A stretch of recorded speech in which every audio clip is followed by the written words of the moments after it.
Dans l'évangile de Marc, chapitre 7, versets 20 à 23, il est écrit : Ce qui sort de l'homme, voilà ce qui rend l'homme impur, car c'est du dedans, du cœur des hommes, que sortent les pensées perverses, inconduites, vol, meurtre, adultère, cupidité, méchanceté, ruse, débauche, envie, diffamation, orgueil et déraison.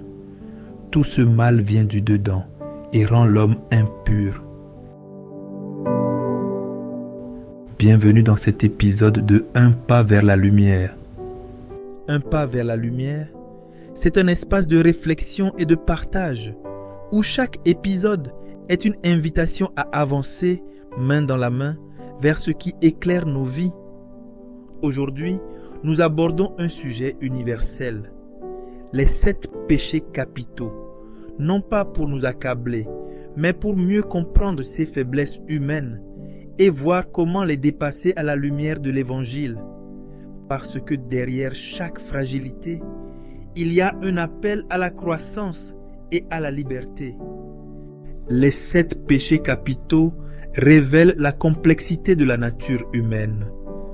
Plus que de simples interdits, ils sont des pièges qui peuvent nous éloigner de l'amour vrai. Les comprendre nous aide à grandir, tant sur le plan humain que spirituel. Regardons maintenant ces tendances une par une. L'orgueil. L'orgueil se manifeste comme la première et peut-être la plus insidieuse pensée de ces tendances. Il s'exprime par cette propension à se placer au-dessus des autres et à refuser toute dépendance, notamment envers Dieu. C'est en fait un amour excessif de sa propre excellence. Saint Thomas d'Aquin le considère comme la reine de tous les vices. Cette attitude nous coupe non seulement des autres, mais aussi de notre propre vérité intérieure. L'humilité, proposée comme remède, nous invite à reconnaître que tout est grâce et à accepter notre condition d'être interdépendants. Cette vertu nous permet de nous situer justement dans nos relations, sans nous diminuer ni nous exalter. L'avarice. L'avarice dépasse largement la simple cupidité matérielle. Elle représente cet attachement excessif au bien qui nous fait oublier l'essentiel de l'existence. Cette tendance se manifeste dans notre difficulté à partager, à lâcher prise, à faire confiance. La générosité, son antidote, nous invite à cultiver un esprit de partage joyeux, à comprendre que la vraie richesse s'accroît en se partageant. Elle nous libère de l'anxiété de la possession et ouvre notre cœur aux autres. L'envie. L'envie se révèle comme un poison subtil qui ronge l'âme de l'intérieur. Elle ne se limite pas à désirer les biens d'autrui, mais s'étend à leur qualité, leur réussite, leur bonheur. Cette disposition nous empêche de goûter nos propres bénédictions et nous maintient dans une perpétuelle insatisfaction. La gratitude, proposée comme remède, nous apprend à nous réjouir sincèrement du bonheur des autres et à apprécier nos propres dons. La parabole des ouvriers de la dernière heure, Matthieu 20, 1 à 16, nous rappelle que Dieu donne selon sa bonté et non selon nos comparaisons humaines. La colère. La colère, bien que parfois considérée comme une émotion naturelle, devient destructrice lorsqu'elle domine notre vie.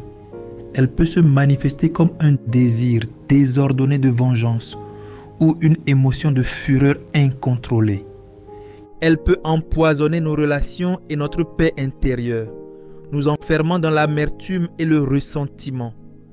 La patience et le pardon constituent des chemins de libération essentiels, nous permettant de transformer cette énergie négative en force constructive pour notre croissance personnelle. Jésus, même sur la croix, a prié : Père, pardonne-leur, car ils ne savent pas ce qu'ils font. Luc chapitre 23, verset 34. La luxure.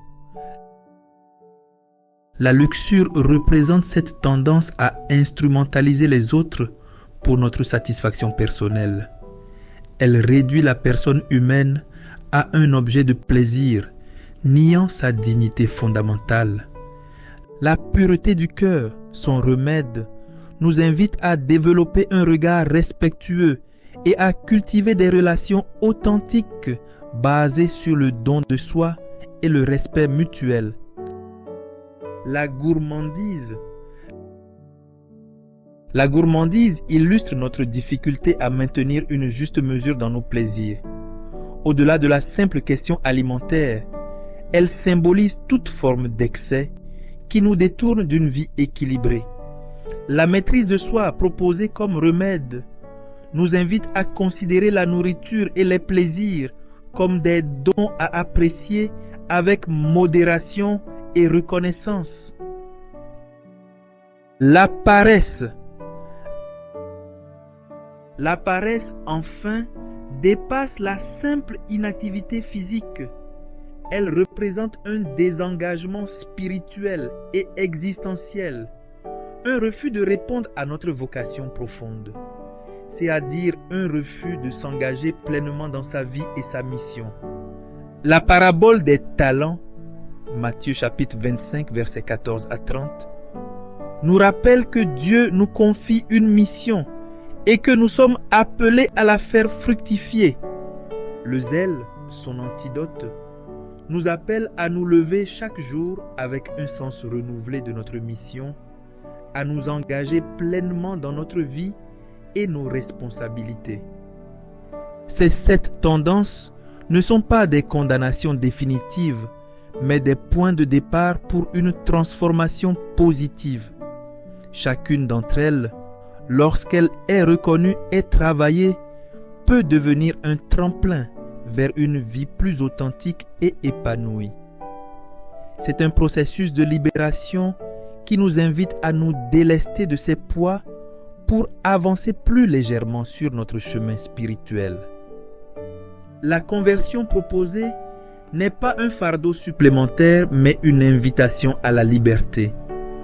En identifiant ces tendances en nous, nous pouvons travailler à les transformer, non par culpabilité, mais par désir de croissance et d'authenticité.